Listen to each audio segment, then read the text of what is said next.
Mesdames, Messieurs, bienvenue dans Face à la Nation, en direct du Musée des civilisations noires de Dakar.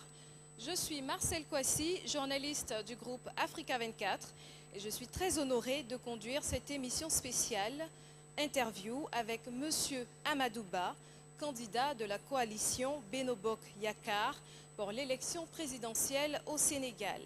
Monsieur Amadou Ba, bienvenue dans Face à la Nation.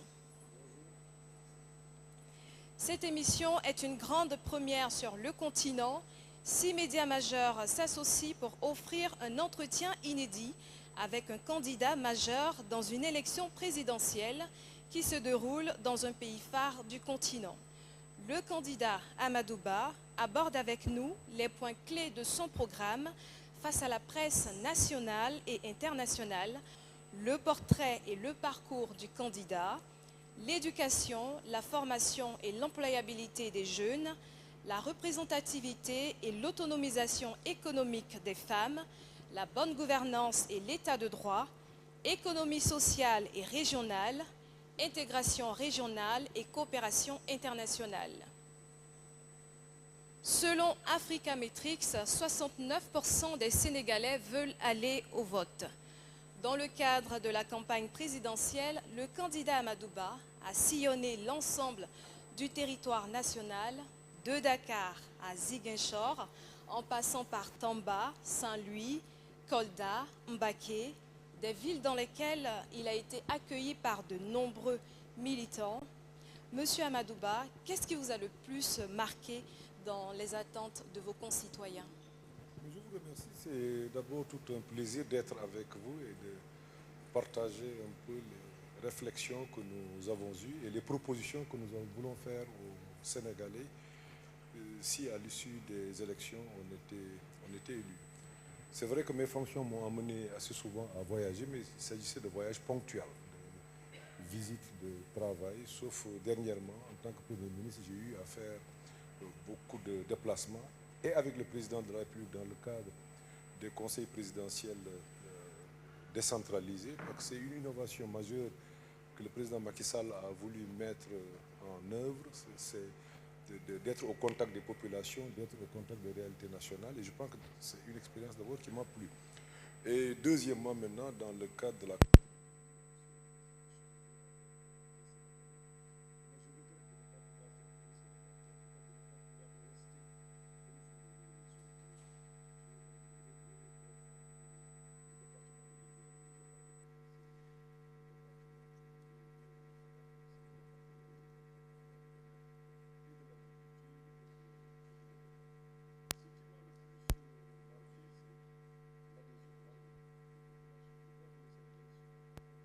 à la liberté. Vous l'avez dit tout à l'heure, rappelant une enquête, je pense que tous les Sénégalais veulent en tout cas s'exprimer à travers les urnes. Je pense que cela est extrêmement important. Mais j'ai vu, en ce qui me concerne en tout cas, une adhésion que vous-même vous pouvez peut-être vérifier, en tout cas au regard des foules qui m'ont suivi tout le long de cette campagne qui a été une campagne très courte. Avant d'entamer la première thématique de cette émission, notamment la personnalité et les actions de Amadou Ba, je vous invite à suivre cet élément. Membre de l'Alliance pour la République APR, Amadou Ba est le candidat officiel de la coalition Benno Bokk Yakaar à l'élection présidentielle de 2024.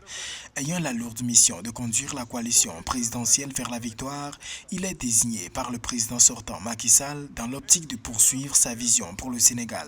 Une vision basée sur le socle que constitue le plan Sénégal émergent qui vise à conduire le pays sur la voie de l'émergence à l'horizon 2035. Le candidat de l'Alliance pour la République est le seul candidat de Benno Bokk Yakaar pour l'élection présidentielle à venir. Ensemble, nous allons progresser dans le potentiel ouvert du plan Sénégal émergent. J'accepte de continuer la mise en œuvre du PSE avec loyauté et fidélité. Ancien ministre de l'économie, des finances, du plan et du budget, Amadou Ba a conduit la stratégie nationale de développement économique et social de 2013 à 2019. Les axes prioritaires de sa mission consistent à améliorer le pouvoir d'achat des ménages, la stabilité des prix, la sécurité, le logement, l'assainissement, la formation professionnelle, l'entrepreneuriat et l'emploi. Pour les Sénégalais, dont la plupart vivent dans les villes et centres urbains, principalement à Dakar, leur plus grande préoccupation est le coût de la vie. Et pour alléger le fardeau de cette réalité sur les populations, nous avons investi 700 milliards de francs CFA. Mais nous allons nous concentrer également sur la réduction des prix de l'électricité. Natif de Dakar et âgé de 63 ans, Amadou Ba a été directeur des impôts en 2004, puis directeur général des impôts et domaines en 2006, avant d'être ministre des Affaires étrangères et des Sénégalais de l'extérieur de 2019 à 2020. Le candidat de la coalition Benno Bokk Yakaar a été le 4e premier ministre du président Macky Sall après Abdoul Mbaye, Aminata Touré et Mohamed Boun Abdallah Dionne. Voilà, retour sur le plateau. C'était le portrait de M. Amadou Ba.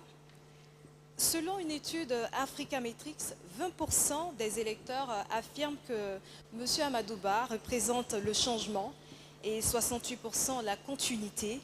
Et il est le seul à incarner ces deux pôles. Les Sénégalais, dans l'étude, lui donnent les qualités d'un homme d'État, calme, social, discret et simple. Monsieur Amadou Ba, revenons sur votre parcours. Vous êtes un pur fruit de l'École nationale d'administration et de magistrature de Dakar, bien évidemment, et vous avez été directeur général des impôts. Quelles sont les actions clés que vous avez menées pour changer en quelque sorte le quotidien des Sénégalais et Sénégalaises? Je vous remercie. Je pense que je suis peut-être comme tous les jeunes Sénégalais ayant fait des études, en tout cas de mon temps. L'école publique était certainement l'école qui était la plus cotée, l'école où en tout cas des jeunes comme moi ont eu la possibilité de fréquenter. Et souvenance encore que j'étais boursier de l'école, recevais nos fournitures de bureau parce que les moyens des parents ne permettaient pas de pouvoir faire des études en tout cas correctes. Donc je suis un pur produit de l'école sénégalaise.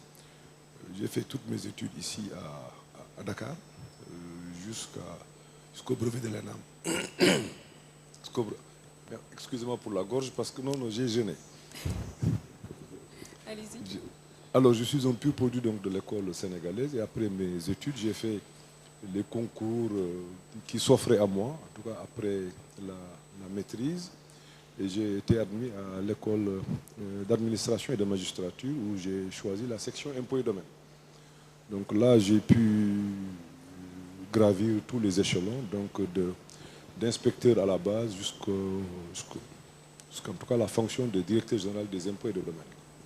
Maintenant, durant ce parcours, on est marqué d'abord par son enfance, on est marqué par son environnement, et on a eu peut-être dans le passé, on a vécu des situations qu'on ne souhaite pas que les autres peut-être vivent. On a toujours ce désir d'améliorer, de soutenir et d'aider. Ce qui fait que donc, dès que j'ai été nommé directeur général des impôts et des domaines, avec l'appui de ma hiérarchie, donc le ministre des Finances d'alors, nous avons engagé d'importantes réformes. Donc cela est extrêmement important. D'abord sur la perception qu'on avait de l'administration. L'administration des impôts est une administration redoutée par tout le monde, et il fallait à la limite humaniser cette administration. Et j'ai souvenance, lorsqu'on a créé un service, enfin lorsqu'on a théorisé le service aux usagers, c'était tout à fait nouveau à l'époque par rapport en tout cas, à la perception, à la pratique qu'on avait de l'administration des impôts. On a aussi participé et on a conduit la réforme du Code général des impôts, c'est le code qui est actuellement en vigueur. On a fait la réforme des structures au niveau des impôts pour les rendre en tout cas compatibles, pour en faire une administration en tout cas plus efficace, qui fonctionne de manière beaucoup plus transparente. C'est une réforme qui, je pense jusqu'à présent, sont ces structures qui ont cours au niveau de la Direction générale des impôts. Et j'avais signé le premier contrat de performance de l'administration financière. en son temps. C'était aussi une nouveauté. Et en contrepartie de moyens que j'avais réclamés aux autorités, je m'étais fixé un certain nombre d'objectifs quantitatifs sur le niveau de recettes, mais aussi qualitatifs par rapport un peu à la marche de l'administration. Et je pense que c'est une période, une étape de ma vie qui m'a beaucoup marqué. Vous avez été également ministre de l'économie et des finances de 2013 à 2019 et aussi ministre des Affaires étrangères jusqu'en 2020. Monsieur le ministre ou monsieur le candidat Amadou Ba, qu'est-ce qui a été fait à ce niveau justement pour relever le défi Alors, au niveau, comme je l'ai rappelé tout à l'heure, au niveau de la Direction générale des impôts, je suis venu avec un ensemble de réformes.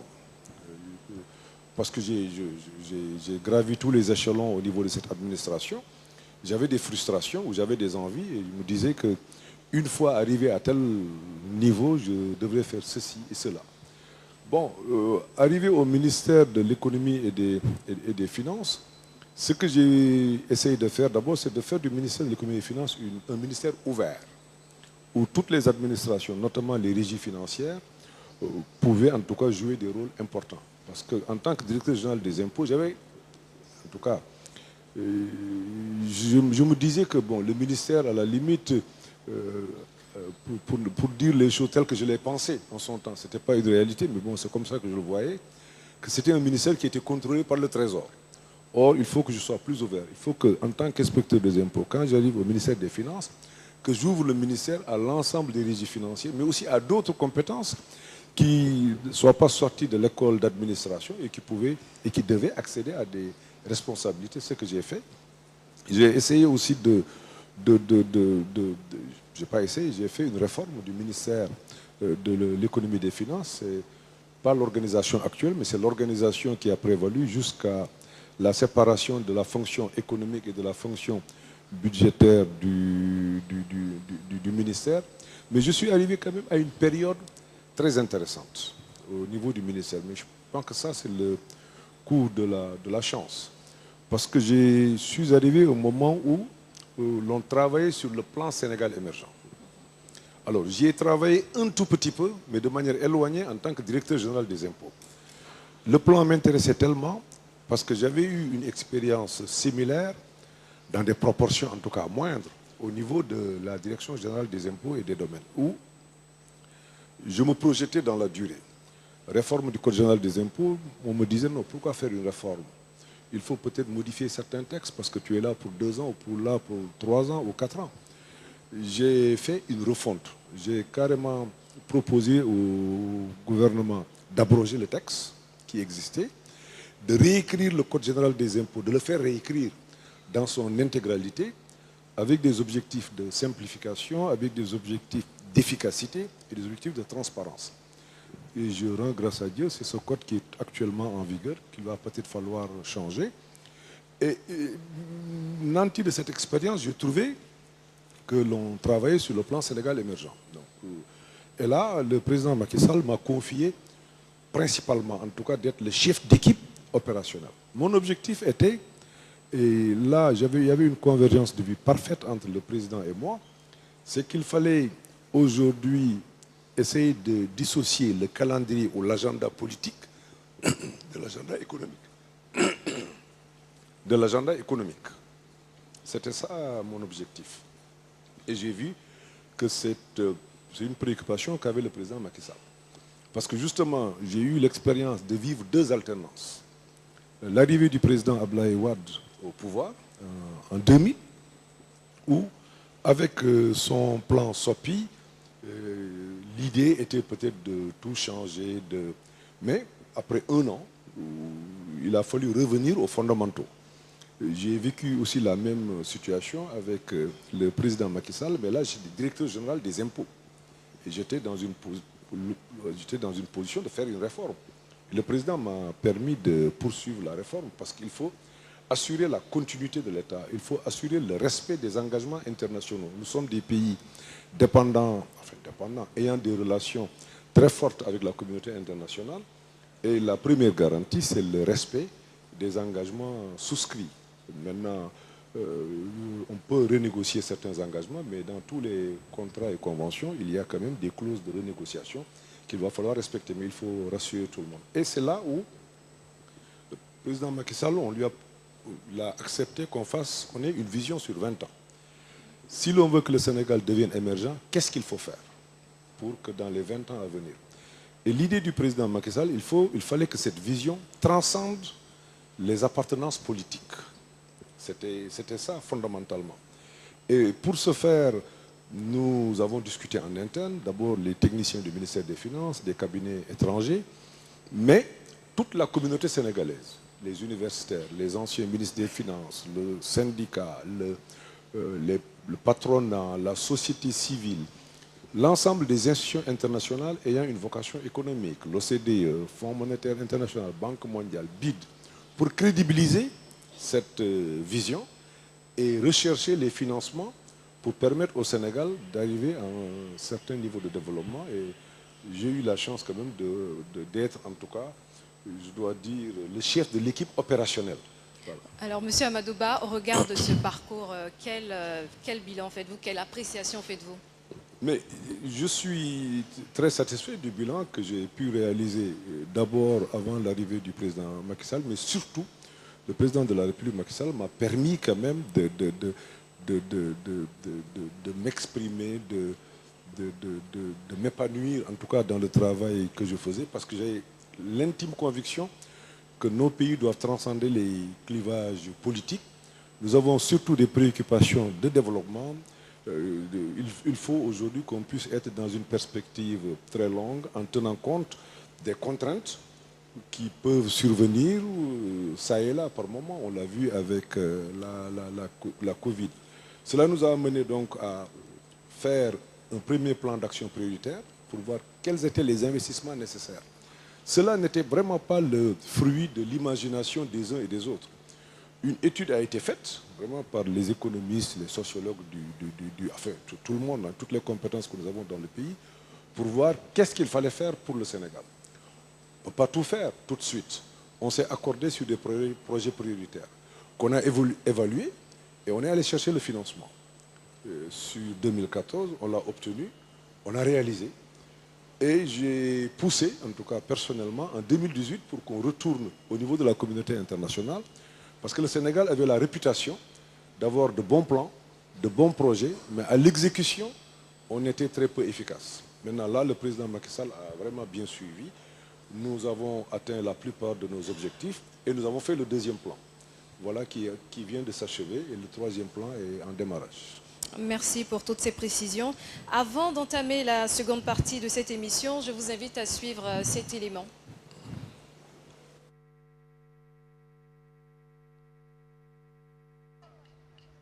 Au Sénégal, de nombreux demandeurs d'emploi manquent souvent de formation professionnelle, ce qui rend inefficaces les mesures de recrutement massif mises en place par l'État. Plusieurs candidats à l'élection présidentielle du 24 mars 2024 prennent en compte cette réalité dans leurs propositions de réforme en matière d'éducation et de formation professionnelle. Selon un sondage d'Africa-Métrique sur les motivations des citoyens à voter, 55% des Sénégalais souhaitent prioritairement que des mesures soient prises dans ce domaine par le prochain président de la République du Sénégal. Pour l'enseignement supérieur au Sénégal, il faut changer de paradigme. Au lieu que chaque année, des milliers d'étudiants viennent se regrouper à l'université de Dakar. Ils deviennent des cartouchards. Quand ils sortent, ils viennent de chômeurs. Ils n'ont pas de métier, donc rien. Pour le renforcement des centres de formation, nous sommes d'accord. Mais ce qui est encore plus intéressant est de mieux former les professeurs qui vont former les élèves. Nous attendons pour le prochain président de la République qu'il mène des politiques publiques pour le développement du capital humain et aussi éviter ce qu'on appelle la fuite des cerveaux. D'ailleurs, Amadouba, candidat de la coalition Benno Bokk Yakaar, prévoit dans l'axe 2 de sa vision d'un Sénégal émergent d'allouer 25,7% des ressources financières à l'amélioration du bien-être des populations en renforçant l'éducation et la formation comme priorité. L'un des principaux défis qui attend le prochain président de la République du Sénégal, élu le 24 mars 2024, sera d'harmoniser les besoins en emploi, les programmes de l'enseignement technique et professionnel. 2024 sera d'harmoniser les besoins en emploi, les programmes de l'enseignement technique et professionnel. 2024 sera d'harmoniser les besoins en emploi, les programmes de l'enseignement technique et professionnel. 2024 sera d'harmoniser les besoins en emploi, les programmes de l'enseignement technique et professionnel. Émission, les différentes thématiques, nous aurons justement l'employabilité des jeunes et ce volet éducation, formation, employabilité des jeunes est abordé dans cette seconde partie de cette émission par Aïssata Ndiati, chef du desk politique chez ITV qui nous a rejoint. Bienvenue. Merci beaucoup Marcel. Alors Monsieur Amadou, Aïssata vous posera des questions justement sur l'éducation, la formation et l'employabilité des jeunes. C'est à vous. Merci Marcel. Bonjour à tous. Bonjour M. Amadouba. Bonjour Aïssata. Alors M. Amadouba, au tout début de la campagne électorale, dans l'une de vos toutes premières déclarations, vous avez dit, je cite, « Je m'engage à être le président de l'emploi des jeunes, pas dans l'avenir, mais pour maintenant. » Et vous avez par la suite promis de créer 1 million d'emplois si vous êtes élu. Alors, Amadouba, quels sont les secteurs spécifiques sur lesquels vous comptez vous appuyer pour créer ces emplois? Ça, c'était une hypothèse basse, les 1 million d'emplois. Je reviens toujours sur le plan Sénégal émergent où nous avons 3 piliers. La transformation structurelle de l'économie, donc ce sont les infrastructures où on avait mis beaucoup de ressources, c'est 65% des ressources, parce qu'il y avait une nécessité de faire un rattrapage. Il y a le second pilier, c'est le capital humain, où on met à peu près 25%, je pense qu'on l'a rappelé tout à l'heure. Et le troisième pilier, c'est la gouvernance, la paix et la sécurité, où on mettait 10%. L'idée aujourd'hui, c'est de renforcer l'axe 2 du PSE, c'est de mettre beaucoup plus de ressources au niveau du capital humain, en termes de formation, en termes d'éducation, et d'avoir une adéquation entre la formation et les emplois en perspective. Ça, c'est la première chose. La seconde chose qu'il faut faire, c'est engager les réformes pour libérer le potentiel de croissance. Une fois les infrastructures physiques réglées, en tout cas au moins sur une partie du territoire, c'est-à-dire la disponibilité de l'eau, la disponibilité de l'électricité, des infrastructures routières ou ferroviaires, pouvant permettre en tout cas d'avoir des structures qui pourront acheter ou vendre, à partir de ce moment, ce sont les réformes qu'il faut mettre en œuvre pour attirer les investisseurs. D'où la nécessité d'avoir une sécurité juridique à toute épreuve. D'où la nécessité d'avoir une fiscalité stable. D'où la nécessité d'avoir un code du travail stable et attrayant. Voilà un peu les axes sur lesquels nous allons travailler tout de suite pour, en tout cas au moins la partie du Sénégal où ces investissements sont disponibles, tout de suite que les réformes permettent aux entreprises. Au-delà des réformes, j'aimerais savoir les secteurs dans lesquels vous S'agissant des secteurs, alors si vous découpez le Sénégal, je pense que le premier secteur sur lequel on peut s'appuyer, c'est d'abord l'agriculture. Donc cela est extrêmement important parce on va poursuivre la politique de souveraineté alimentaire. Cela signifie cultiver beaucoup plus, cela signifie avoir en tout cas une agriculture, l'élevage, la pêche, en tout cas les secteurs, au niveau de ces secteurs, il y a en tout cas lieu de mettre en œuvre des programmes qui permettent d'améliorer les productions d'une part et d'autre part d'assurer au moins une première transformation. Parce que ce qui manque, c'est l'absence de création de valeur ajoutée au niveau de ces segments. Aujourd'hui, si vous prenez l'élevage, les peaux et cuir qui sont perdus, c'est phénoménal. On en exporte beaucoup à l'état brut. Or, rien n'empêche aujourd'hui d'avoir des tanneries, je ne parle même pas d'industrie ou d'artisans pouvant faire des chaussures. Il y en a, mais je pense que c'est à l'échelle qu'on doit aujourd'hui l'avoir et à la base, il faut une formation. Et c'est pour cela que nous avons travaillé sur les prérequis qui sont là. Maintenant, ce qui reste, c'est de mettre en œuvre. Et je rappelle, sur le premier plan Sénégal émergent, on avait des objectifs de création d'emplois qui étaient de 500, 600 000. Mais là, nous allons, en hypothèse très basse, mettre au moins 1 million d'emplois. Alors, Amadouba, vous êtes le candidat de la continuité, le candidat de la majorité présidentielle, et vous avez aujourd'hui la lourde responsabilité de répondre des actes qui ont quand même été posés par le régime en place pendant ces 12 années au pouvoir. Alors, Macky Sall avait été élu en 2012 sous la promesse de la création de 500 000 emplois, vous l'avez dit tout de suite, réélu en 2019 sous la promesse de la création d'1 million d'emplois. En 2012 déjà, le taux de chômage global était de 10,2%.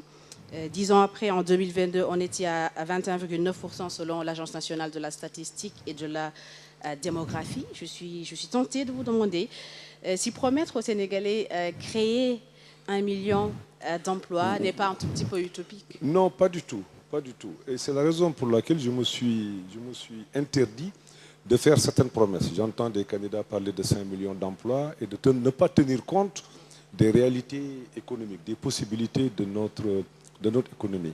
Alors, sur le premier PAP, les 500 000 emplois ont été atteints. Ce n'est pas assez, mais c'est quand même beaucoup.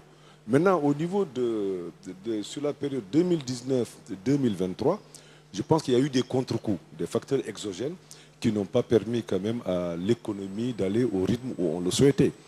La Covid, donc c'est 2 ans de perte, et après la Covid, c'est la guerre en Ukraine, en tout cas les crises internationales qui n'ont pas permis à l'économie de croître comme on l'aurait souhaité. Et c'est pour cela que je parle toujours de paix à l'intérieur du pays. Je pense que c'est la première richesse, c'est l'axe sur lequel nous devons tous travailler pour avoir une paix véritable au Sénégal. Dès qu'on a la paix avec les fondamentaux et la vision que nous avons, je pense que même avec des chocs exogènes, il est possible, en tout cas des chocs exogènes d'amplitude moyenne, il est certain qu'on va même faire plus d'1 million d'emplois. Maintenant, on attend le pétrole et le gaz, et si ça se réalise comme on le souhaite, et je pense que ça sera le cas à partir du mois de juin, cet objectif pourrait être doublé, voire triplé dans les 5 ans à venir. Et comment comptez-vous évaluer et rendre compte publiquement, puisque vous aimez beaucoup la transparence et la bonne gouvernance, des progrès réalisés dans la création d'emplois tout au long de votre mandat, si vous êtes élu? Dans ma démarche passée, dans d'autres fonctions, parce que justement, moi, je peux faire toujours référence à quelque chose que j'ai eu à faire ou que j'ai eu à entreprendre. J'ai toujours rendu compte des décisions qui sont prises. Souvenez-vous, en tant que ministre des Finances, je faisais régulièrement des concertations avec les partenaires techniques et financiers pour leur dire, voilà, vous avez mis à notre disposition tant pour faire tel projet, voilà où est-ce que nous en sommes. Nous avons réussi sur tel aspect, moins bien réussi sur tel autre, ou il y a un axe sur lequel nous avons totalement échoué. Moi, je suis un partisan de la reddition. Je pense que c'est ce qui permet d'aller de l'avant. Quand on a une action publique, qu'on a l'intention de bien faire, on peut bien faire, on peut se tromper, ou en tout cas, on peut même bien faire et être mal apprécié. Là n'est pas le problème. Le problème, c'est de pouvoir dire au mandant, voilà ce que j'avais promis et voilà ce que je vais faire. Et j'entends, en tant que président de la République, avoir des concertations régulières avec tous les segments de la société pour évaluer, mais aussi pour progresser.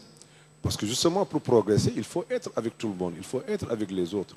Quand on prend sa décision seul, les populations peuvent ne pas comprendre, ou en tout cas les acteurs concernés peuvent ne pas comprendre, mais quand vous prenez des décisions concertées, ça ne vous empêche pas d'avoir les prérogatives de trancher. Il faut pouvoir trancher.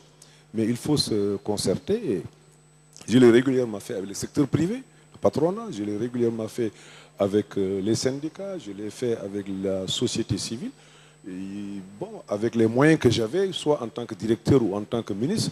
Maintenant, en tant que président de la République, ça va être systématisé. Est-ce qu'on peut s'attendre, Amadou Ba, à ce que ces concertations, cette transparence gagnent même le terrain de l'exploitation des ressources naturelles? Absolument. Que l'Assemblée nationale ou que même toutes les parties, tous les segments de la population soient impliqués et soient informés? Tous les segments seront impliqués, tout le monde saura. Maintenant, on peut ne pas être d'accord sur ce qui a été fait, on peut ne pas être d'accord sur la manière dont ça a été fait, mais tout le monde saura ce qui a été fait. Ça, je pense que c'est quelque chose sur, en tout cas, laquelle je ne transigerai pas.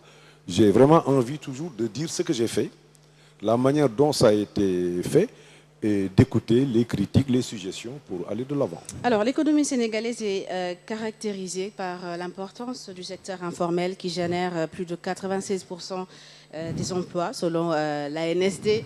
Comment comptez-vous vous y prendre, Amadou Ba, pour formaliser ce secteur, rendre ces emplois durables et veiller à ce qu'ils offrent des conditions de travail et de vie décentes à ces jeunes? Vous savez, ce débat a été mal posé depuis le départ. On a toujours opposé le secteur formel au secteur informel. Notre économie a ses réalités. J'en parle en connaissance de cause parce que j'ai eu à engager des réformes fiscales pour essayer de formaliser le secteur formel. En tout cas, dans la plupart des cas, nous avons échoué. Les objectifs que nous nous étions fixés n'ont pas été atteints.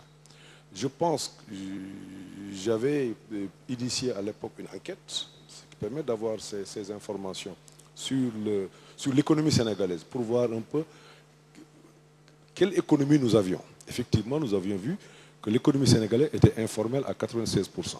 Donc il faut entrer dans l'économie informelle, mettre à leur disposition des mécanismes qui les pousseraient à venir vers le formel sans que ça ne soit des outils qu'ils percevront comme des outils qui les obligeraient ou qui les forcent.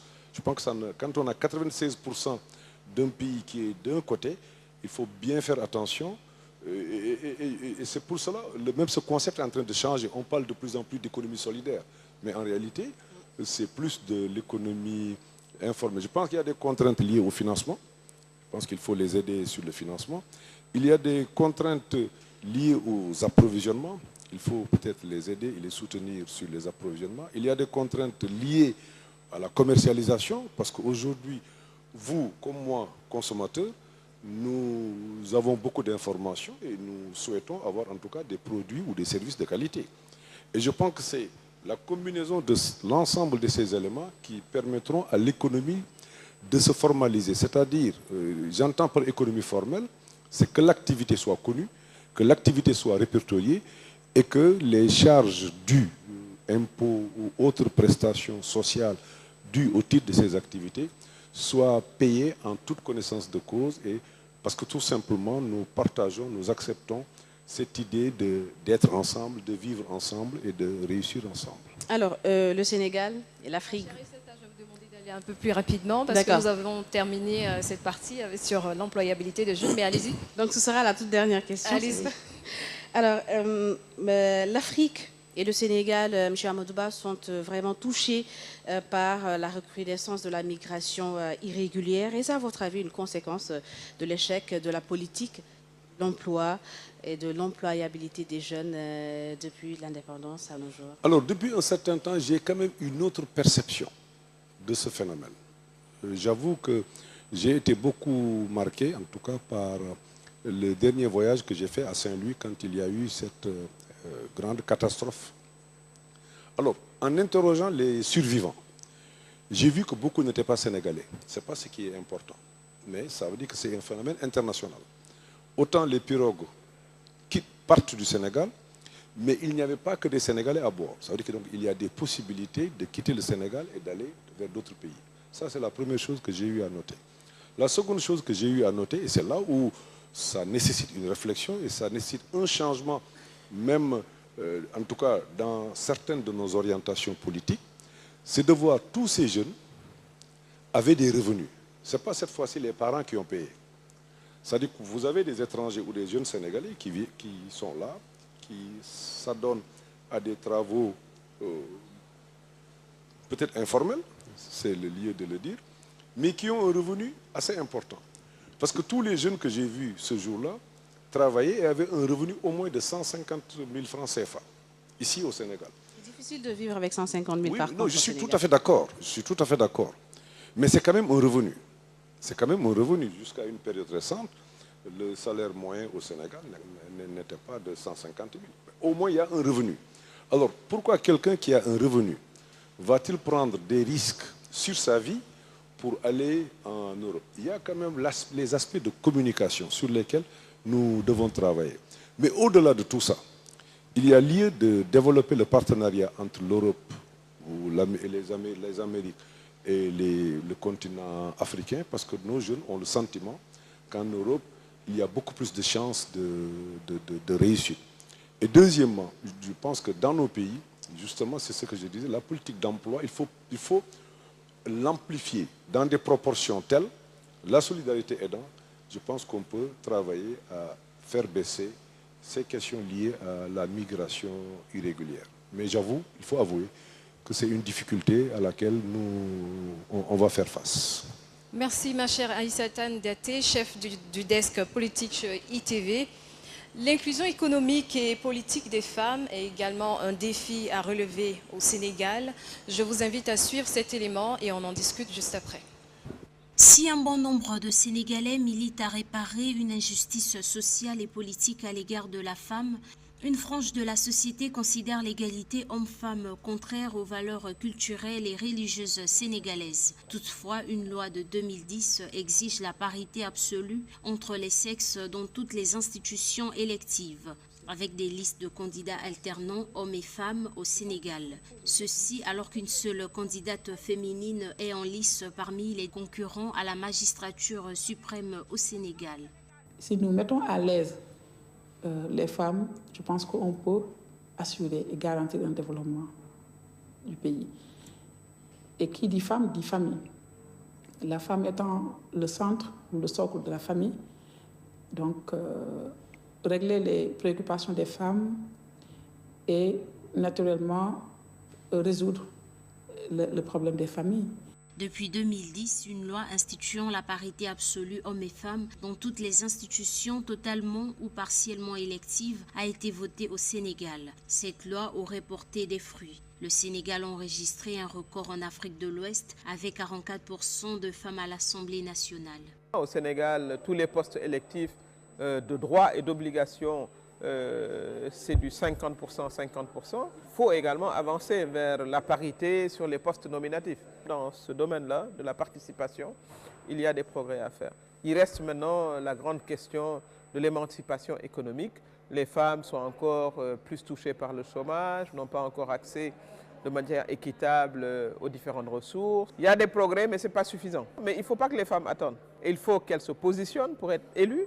Au-delà de la représentation politique, le Sénégal arrive au 130e rang sur les 189 dans le classement des Nations Unies sur l'égalité des genres, alors que ce pays ouest-africain va élire un nouveau président le 24 mars 2024. Les enjeux autour de la place de la femme dans les institutions sénégalaises restent importants. La représentativité et l'autonomisation économique des femmes est un atout et une condition sine qua non à leur éclosion et épanouissement.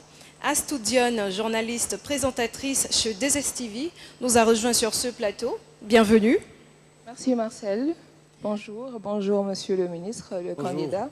Bonjour, Monsieur Marcel. Amadou Ba. Bonjour, bonjour. Je vous laisse entamer automatiquement. Merci beaucoup. Donc, je vais tout d'abord me décaler un peu de ces questions liées à l'élite. On a parlé, c'est vrai, au niveau de ce reportage de ces femmes, au niveau de la sphère politique et tout. Moi, je vais un peu m'orienter vers le monde rural, parce qu'on a vu quand même que la mortalité maternelle est bien sûr une réalité. Aujourd'hui, on parle au moins de 236 décès sur 100 000 naissances vivantes. Est-ce que vous avez une solution par rapport à cela? Parce que je pense que quand vous parlez de continuité, il y a peut-être des améliorations ou bien des réajustements allant dans ce sens-là. Alors, les améliorations sont tout à fait nécessaires et vitales. Sinon, on va vers une impasse. On a quand même une structure de la population très jeune. Au Sénégal, l'âge médian est de 19 ans. On dit que de 0 à 19 ans, c'est la moitié de la population. Ça, c'est la première chose. La moitié de la population est constituée de femmes. Alors, d'un point de vue économique, il ne me semble pas pertinent d'avoir une politique économique qui écarte la moitié de la population et vouloir avoir le progrès. Et cela est illustré un peu par les éléments que vous venez de porter à notre connaissance. Donc il y a un effort d'accélération qu'il faut faire. Il y a des efforts qui ont été faits, effectivement, en matière d'autonomisation. Et là, ce n'est pas assez. Il faut vraiment pousser. Il faut pousser en termes de formation. Il faut pousser en termes d'autonomisation. Les femmes ont droit à des revenus, à des revenus, disons, stables, à des revenus qui permettent de vivre décemment. Je taquine souvent, dans les meetings, en disant je veux que les femmes deviennent des millionnaires et des milliardaires. C'est uniquement, ce que je veux dire à travers tout ça, c'est que les femmes sont d'égale dignité aux hommes. Et c'est pourquoi compte tenu du retard que vous avez effectivement noté, j'avais proposé la création d'une banque publique d'investissement. L'idée, c'est vraiment pas d'être dans le nationalisme, non. C'est de rationaliser l'utilisation de nos ressources. Nous avons beaucoup d'instruments, DER, fonds GIP, fonds 6, fonds de microfinance, etc. C'est d'essayer d'intégrer l'ensemble de ces fonds, ce qui permettra d'avoir une capitalisation assez importante et d'avoir un guichet très significatif pour les femmes. Aujourd'hui, les femmes, ça permettra aujourd'hui, pour beaucoup d'entre elles, de dépasser le nanocrédit et d'être enfin directement dans le financement, pouvant permettre en tout cas à la femme d'avoir beaucoup plus d'autonomie. C'est une banque qui pourrait être mise en place dans les 3 mois à venir parce que les études sont déjà terminées. Est-ce dans ce cas une formalisation de ces tontines, ces coopératives, disons, parce que ce sont peut-être des paramètres où des femmes peuvent employer, mais qui ne sont pas du tout peut-être formalisés. Je pense que on a tendance à penser qu'elles ne sont pas organisées, mais elles sont vraiment bien organisées. Vraiment, elles sont bien organisées. Pas toutes, hein. Il y a toujours des efforts de formalisation, il y a les efforts d'amélioration à faire. Mais quand vous les observez de très loin, les organisations, en tout cas faites par les femmes pour gérer des tontines et tout, vous voyez quand même que le soubassement, il est quand même assez solide. Hein. Il y a une forme de solidarité, c'est une assurance qui ne dit pas son nom, il y a une complémentarité entre elles. Maintenant, il faut leur donner beaucoup plus de capacité et avoir une structure de l'État qui va s'occuper de ces femmes avec des moyens beaucoup plus conséquents. Naturellement, il ne s'agira pas de distribuer de l'argent à personnes qui ne travaillent pas ou qui ne veulent pas travailler. Je ne parle pas de ça. Mais nous avons quand même des femmes qui ont des projets assez bien structurés. Il faut leur donner beaucoup plus de possibilités et essayer de créer des champions par localité. Je pense que cela est extrêmement important parce que l'effet, dans nos sociétés où on échange beaucoup, l'effet d'entraînement peut être important. Peut-être au début, on va commencer par département et ce sont des femmes qu'on mettra en valeur. Mais après, il faut aller vers les communes et ainsi de suite jusqu'au village pour montrer des exemples de réussite de personnes qui en ont envie, qui étaient peut-être dans des positions assez difficiles, mais qui peut-être après 1 an, après 2 ans, ont pu accéder en tout cas à un niveau de vie qui permette de vivre décemment. Je pense que c'est de ça que les femmes ont besoin. Et c'est de ce point de vue nous allons améliorer. Et dans ce cas, est-ce que le mode de financement va tenir en compte quand même nos réalités socioculturelles? Absolument. Parce qu'on voit quand même qu'on est dans un contexte de vie chère. Absolument, absolument. Justement, le fait d'avoir une grande banque avec un guichet, parce qu'aujourd'hui on en tient compte. Les règles au niveau de la DER ou les règles au niveau du fonds GIP ou en tout cas au niveau des autres structures, ces règles ne tiennent compte de ces réalités-là.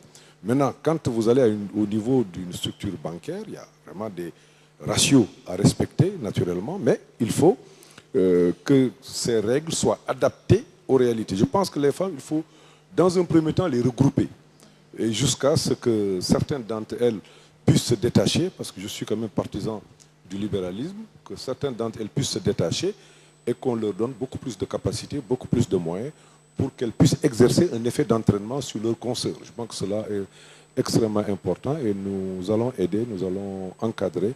Je pense que le potentiel, il est là. Je pense qu'elles en veulent. Maintenant, il peut manquer des moyens par là, il peut manquer une organisation par là. Je pense, en mettant des moyens, en tout cas beaucoup plus conséquents, en essayant de parfaire ces organisations, je pense que nous pourrons réussir quelque chose qui devrait permettre de faire baisser le niveau de pauvreté au niveau des femmes. Maintenant, plus les actions que l'État doit mener en termes de santé, en termes d'éducation, en termes de formation, parce que c'est tout ça. Il ne s'agit pas d'avoir de l'argent, mais il s'agit aussi de connaître, de pouvoir profiter d'un environnement qui permette d'avoir une vie saine. Justement, ça nous permet de transiter vers le secteur de l'éducation, parce qu'on a vu quand même que c'est vrai qu'il y a des efforts que l'État a fournis par rapport à cela, et surtout par rapport à la scolarisation des filles. Mais au niveau de la préscolaire, on a vu quand même qu'il y a quand même beaucoup d'efforts à fournir allant dans ce sens-là. Aujourd'hui, qu'est-ce que vous prévoyez au niveau de votre programme, de votre vision également? Parce que d'après les dernières données, seule une fille sur 3 s'inscrivent à l'école secondaire également, surtout, soit 34%. Vous ne jugez pas ce taux assez faible? Ces ratios sont très bas. Je l'ai dit tout à l'heure, nous avons une population très jeune. Quand je parle de l'âge médian qui est entre 0 et 19 ans, c'est-à-dire que la moitié de la population, c'est la période où la moitié de la population est jeune, c'est la période où on a besoin de formation. Donc l'État a beaucoup fait, l'État doit continuer, l'État doit accélérer. Et c'est la raison pour laquelle je vous ai dit, sur ce mandat-là, on va décélérer un peu sur les aspects investissement. Il faut terminer les investissements en cours et essayer de mettre beaucoup plus de ressources sur le capital humain. Quand je dis mettre beaucoup plus de ressources sur le capital humain, c'est la construction d'écoles au préscolaire, le recrutement des enseignants au préscolaire,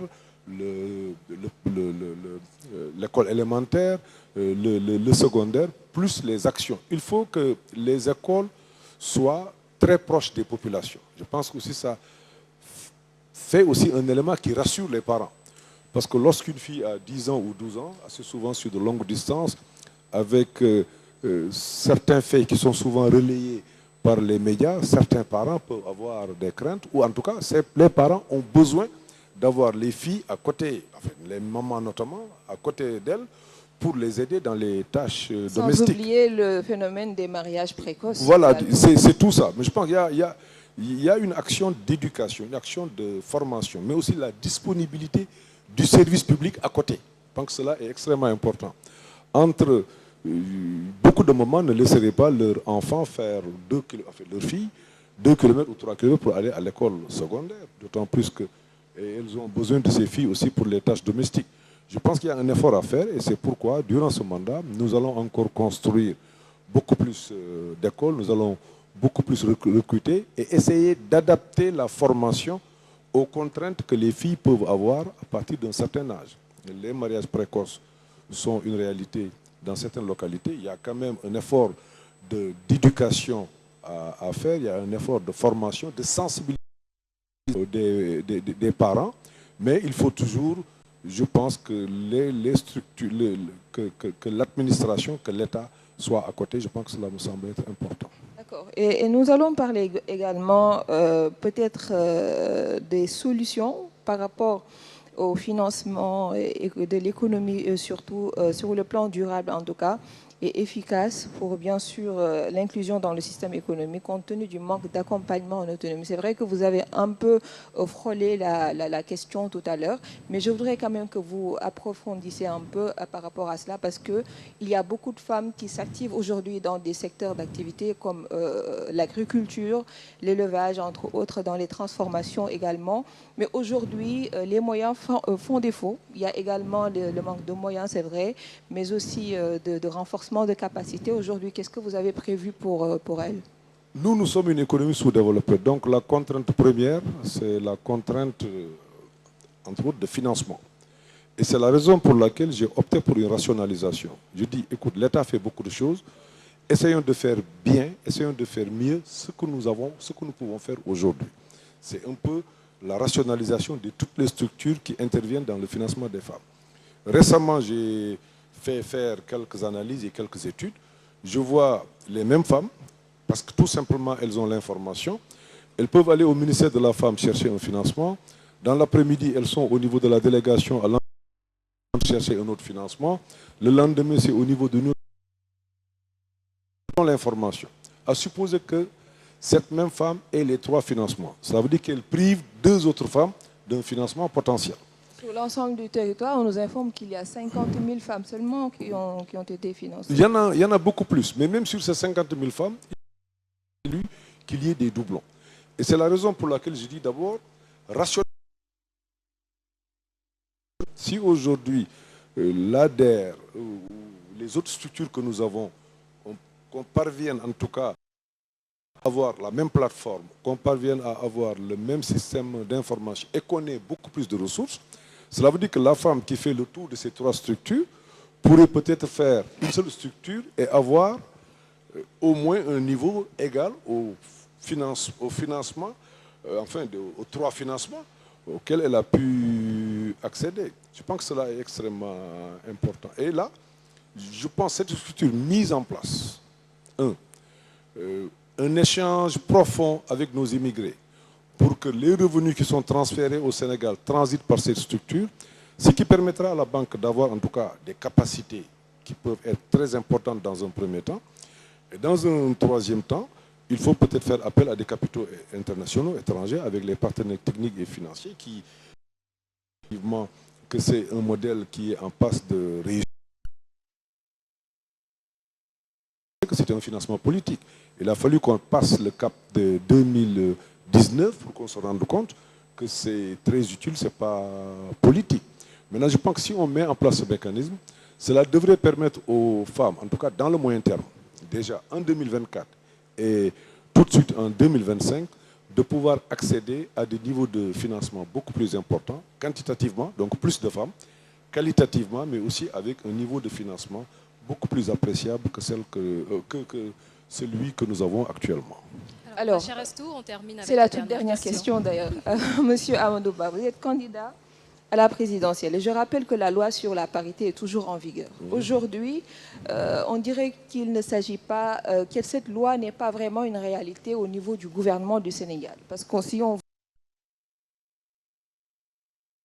voit sur 34 ministres, on ne voit que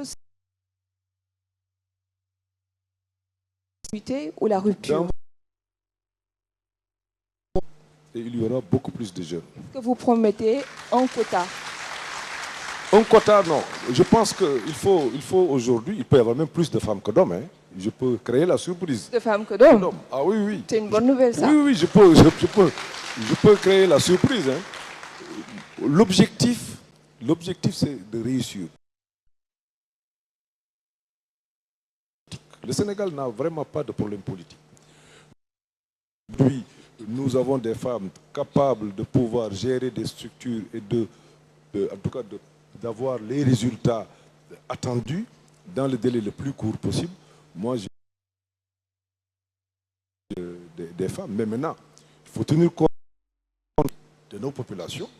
C'est ce que je peux dire, il y aura plus de femmes et il y aura beaucoup de jeunes dans le gouvernement. C'est-à-dire qu'il faut que le gouvernement reflète les réalités du pays, la sociologie actuelle du pays. Ça sera fait. Merci beaucoup, monsieur Amadou Ba. Merci. Merci, ma chère Astou Dione de 2STV. Merci, monsieur Amadou Ba, pour ces précisions. Bonne gouvernance. Juste après. Au Sénégal, dans un contexte politique agité, 344 détenus ont bénéficié de liberté provisoire depuis jeudi 15 février dans la région de Dakar. D'autres pourraient être envisagées dans les jours à venir. Ces mises en liberté ont lieu afin de désengorger les prisons et de lutter contre les longues détentions. Un fait qui rentre dans le cadre de la matérialisation de la volonté du président Macky Sall visant à apaiser la tension politico-sociale. Nous sommes dans une situation politique. Ces personnes avaient été arrêtées pour des raisons politiques, que ce sont même des détenus politiques, et maintenant encore pour des raisons politiques, on a décidé de les libérer. Cela est faux. Cela est complètement faux. Et je m'inscris en faux contre ces assertions. En réalité, toutes ces personnes qui ont été libérées avaient été détenues à l'occasion de manifestations de troubles à l'ordre public. Mais les raisons qui les ont envoyés en prison n'ont jamais été des raisons politiques. Pour toutes ces personnes, il y avait des délits de droit commun que les juges fondent sur le code pénal sénégalais pour pouvoir les emprisonner.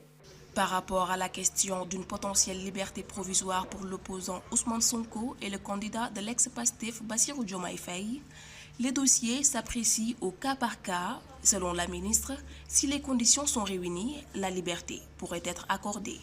La seule chose que je peux dire les concernant, c'est que ce que nous sommes en train de faire, comme je l'ai dit, on ne le fait pas de façon massive comme ça, pour notre bon vouloir ou à la tête du client. Nous le faisons, je l'ai dit, parce qu'il y a des dossiers qui s'apprécient au cas par cas en fonction des éléments objectifs qu'il y a dans le dossier. Concernant la date du scrutin, initialement prévue le 25 février, le Conseil constitutionnel a invité les autorités à organiser l'élection dans les meilleurs délais. Ayant acté la décision du Conseil, le président Macky Sall appelle à un dialogue auquel tous les acteurs sont conviés. Même le candidat Bassirou Diomaye Faye, actuellement détenu en prison, pourra y participer à condition qu'il soit libre et qu'il accepte d'y aller, selon la ministre de la Justice, qui précise qu'être candidat n'est pas une condition de liberté provisoire. Le Sénégal est reconnu à travers le monde comme l'un des pays les plus stables sur le plan politique. Cependant, le pays a été le théâtre de plusieurs crises politiques et sociales ces 3 dernières années. Selon un sondage Africametrix, 49% des électeurs demandent davantage de politiques publiques centrées sur la sécurité nationale, notamment la protection des biens, des infrastructures publiques et des individus. Pierre-Édouard Faye, directeur de l'information chez Walf FM TV, vous interroge M. Amadouba sur la bonne gouvernance, justice équitable pour tous et état de droit. Bienvenue, Pierre-Édouard. Merci Marcel. Bonjour, Monsieur le Premier ministre. Bonjour. Merci d'avoir accepté cette rencontre, malgré votre agenda, on le sait, très chargé. Merci infiniment. La bonne gouvernance est au cœur des préoccupations des Sénégalais. Elle est même devenue une exigence citoyenne. Alors, question préjudicielle. Amadouba est-il un exemple de bonne gouvernance? Je pense. Maintenant, c'est à vous d'apprécier.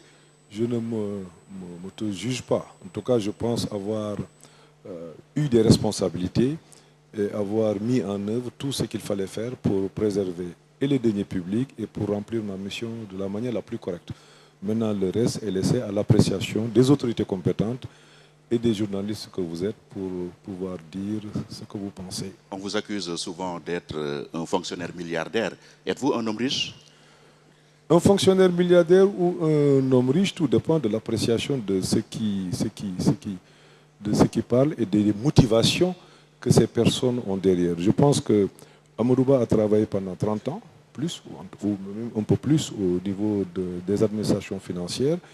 Et je remercie le bon Dieu. J'ai eu quand même, certainement, j'ai eu possible pendant 30 ans de commettre ça et là beaucoup de fautes. Peut-être que même j'en ai commises. Ce n'est pas ça le problème, mais bon, je rends grâce à Dieu de n'avoir jamais été épinglé par un rapport d'audit ou d'inspection générale d'État ou de quoi que ce soit. Maintenant, l'administration des impôts est une administration, en tout cas dans notre pays, une administration particulière où il est possible d'avoir des niveaux de revenus importants, très importants. Moi, j'ai souvenance, très jeune inspecteur, il m'arrivait de percevoir plus que mon directeur général. Et ceci sur une longue période. Et la réforme actuelle du système de rémunération découle d'un accord que j'ai eu, moi, directeur général, avec le syndicat des impôts. Donc cela signifie qu'en clair, j'ai eu à bénéficier de revenus substantiels qui m'ont permis d'avoir une vie décente. Et après, je suis passé ministre des Finances. La grosse difficulté que j'ai, c'est que moi, je partage tout ce que j'ai. Parce que je suis ici quand même de famille modeste, je sais ce que signifie la souffrance, je sais ce que signifie la pauvreté.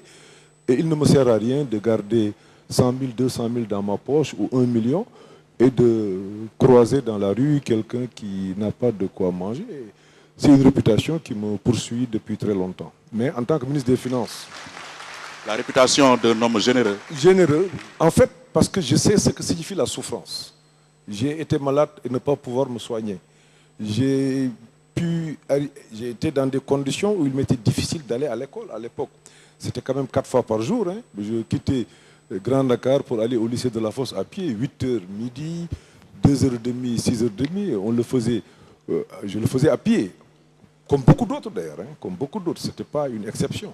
Mais ça permet, et lorsque quelqu'un me dépassait dans la rue et s'arrêtait pour me déposer et raccourcir le chemin, aujourd'hui, je ne peux pas m'empêcher de payer cette dette.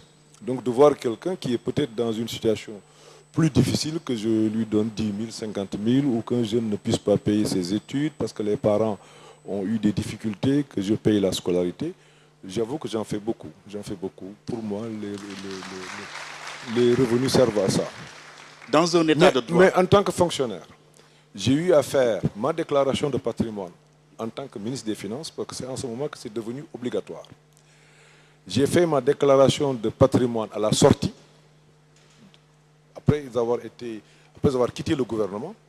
Quand j'ai été nommé Premier ministre, j'ai fait aussi ma déclaration de patrimoine. Ah, on vous invite à le faire. Je l'ai déjà fait, mais j'ai déjà fait ma déclaration de patrimoine en tant que Premier ministre. Et j'ai un délai de 3 mois pour faire la déclaration, mais je pense que d'ici là, je serai élu président de la République et je ferai une déclaration de patrimoine public en tant que président de la République. Mais pour l'heure, vous pouvez enquêter au niveau des structures, aussi bien des impôts, au niveau du ministère des Finances, au niveau de l'OFNAC, si vous voulez, pour avoir exactement l'état de mon patrimoine. Dans un état de droit, l'un des piliers essentiels pour une gouvernance transparente et de qualité reste une justice équitable pour tous. Prenez-vous l'engagement ici que si vous êtes élu, la justice sénégalaise très décriée sera très libre et indépendante. Autrement dit, vous n'allez pas mettre coude sur des dossiers, même s'ils concernaient quelques-uns de vos proches. Je ne suis pas d'accord sur cette appréciation. Nous avons une justice indépendante, nous avons des institutions très fortes. Maintenant, c'est vrai que nous avons eu à gérer des situations assez complexes où les appréciations peuvent diverger sur le traitement d'un dossier. Mais in fine, la décision de justice a toujours prévalu. Que cette décision soit en tout cas favorable à l'État ou défavorable, la décision a été toujours appliquée par toutes les autorités, y compris le président de la République. Donc de ce point de vue, nous sommes un État de droit. Et la justice est rendue au nom du peuple sénégalais. Mais cela n'empêche qu'il faut discuter de toutes ces questions.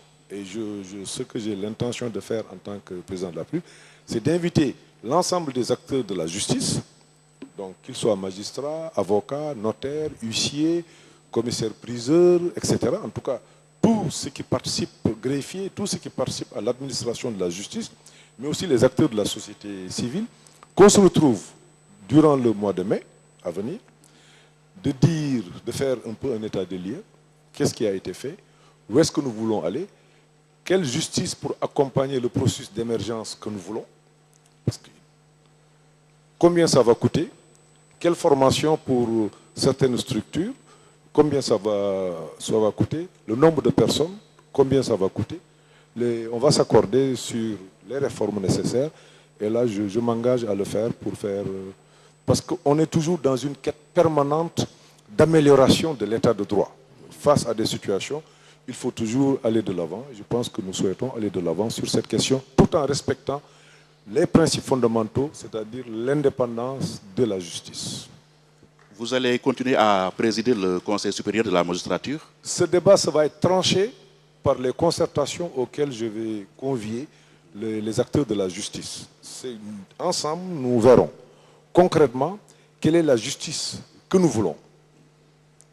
Ensemble, ils feront toutes les propositions qui leur semblent être les plus opportunes. Quid des corps de contrôle de l'État qui régulièrement produisent des rapports qui restent aussi pour la plupart sans suite? Le dernier exemple en tête, c'est le rapport Force Covid-19. Comptez-vous les renforcer et est-ce que la reddition des comptes sera une exigence de gouvernance sur votre magistère? Il y a une nécessité d'une meilleure communication entre ceux qui gouvernent et le public. Il y a eu un rapport qui a été fait à la demande du gouvernement qui a soulevé un certain nombre de manquements, c'est vrai. Aujourd'hui, la Cour des comptes a fait des propositions qui ont été acceptées par le gouvernement et mises en œuvre. Maintenant, une fois qu'un dossier est au niveau de la justice, il faut attendre. Le temps de la justice n'est pas le temps du président ou du ministre, mais il y a la nécessité, c'est vrai, il y a la nécessité d'améliorer effectivement la cadence dans la gestion des dossiers. Je pense que cela me semble être important et ça tranquillise tout le monde. tous les corps de contrôle, effectivement, vont jouir et vont continuer de jouir de la plénitude de leurs prérogatives, qu'ils soient des impôts, qu'ils soient de la Cour des comptes, de l'inspection générale d'État, de l'inspection générale des finances, parce que nous en avons beaucoup.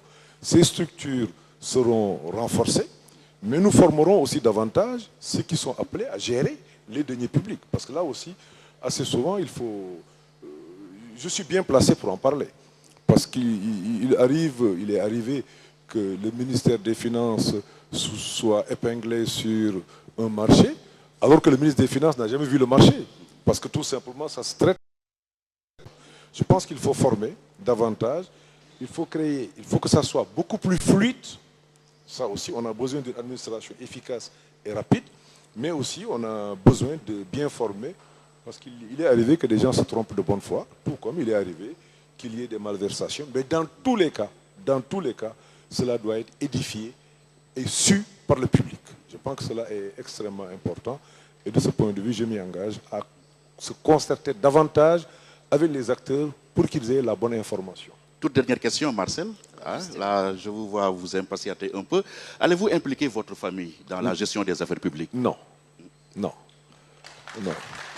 Je vais vous dire, moi j'ai été directeur général des impôts, j'ai été ministre des Finances. Ma femme est venue me voir dans mon bureau 2 fois. C'est à l'entrée et à la sortie. À la primature, et d'ailleurs, elle n'est jamais venue. Parce qu'au départ, il fallait équiper les locaux. Donc, elle m'a rendu visite au Petit Palais qui faisait office de bureau.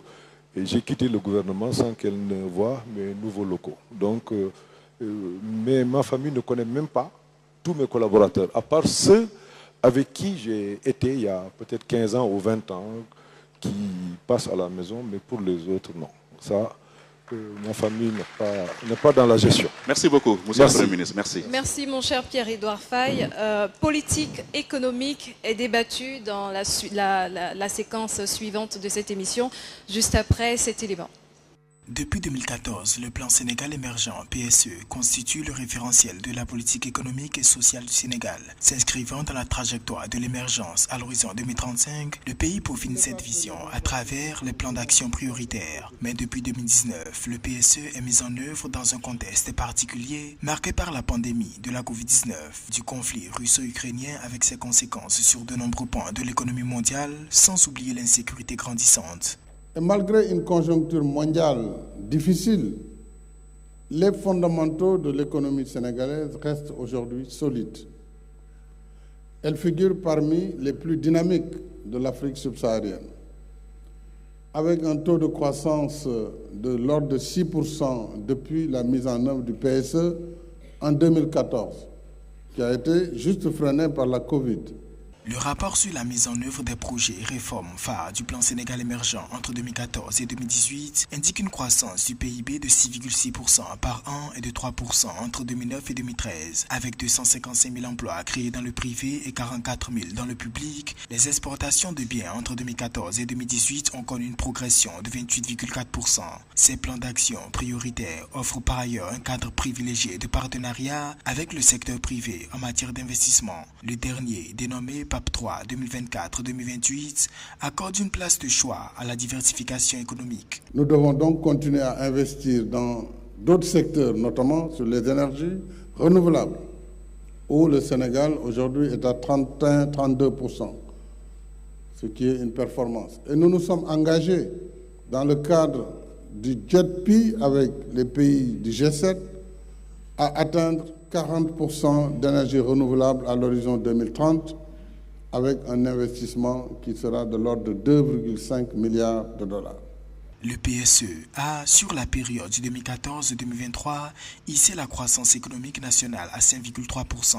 De 4 en 2014, les secteurs moteurs sont passés à 7 en 2023, à savoir les activités extractives, les services financiers, la construction, la production et distribution d'électricité et de gaz, les activités spécialisées scientifiques et techniques, l'agriculture et la fabrication de produits chimiques. Économie et développement du territoire est débattu dans cette 5e partie de notre émission. Adam Awad de Financial Afrique nous a rejoint sur ce plateau. Bienvenue. Merci, merci. Avant d'entamer, je vous invite à suivre un deuxième élément sur le désenclavement territorial au Sénégal.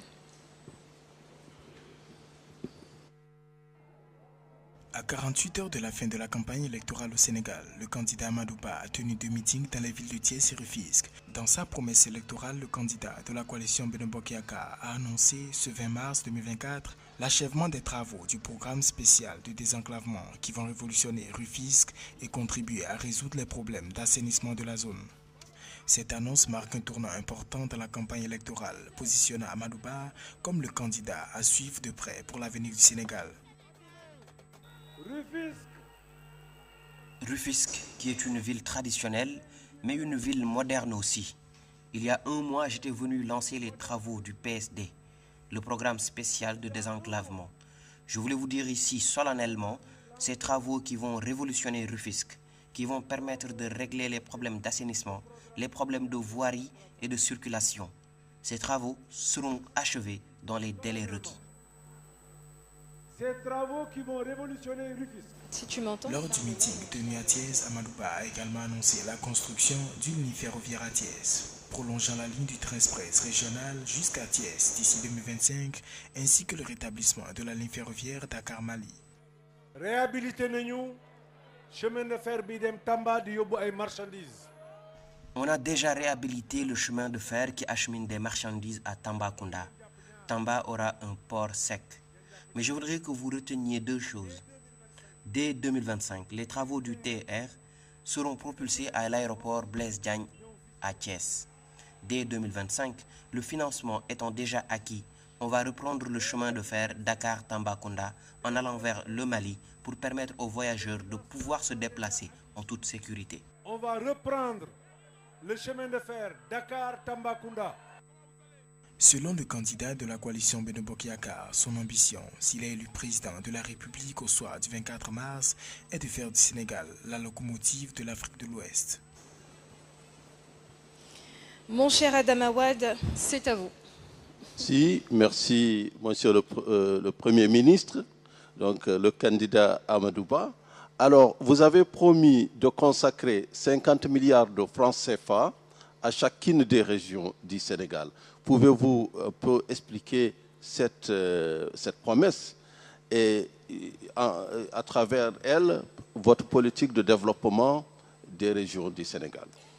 Je vous remercie. Je pense que le Sénégal a entrepris une politique de décentralisation assez poussée avec le président Macky Sall, avec l'acte 3 de la décentralisation. Et les communes ont des ressources propres, mais reçoivent aussi de l'État du Sénégal des fonds de dotation et des... Alors, l'objectif que nous avons, c'est de donner aux collectivités beaucoup plus de responsabilités. Aujourd'hui, il faut aller vers la départementalisation, mais nous n'avons pas assez de ressources. C'est que chaque année, le budget du Sénégal, toutes choses égales par ailleurs, augmente de 500 milliards. On va y prélever au niveau de ces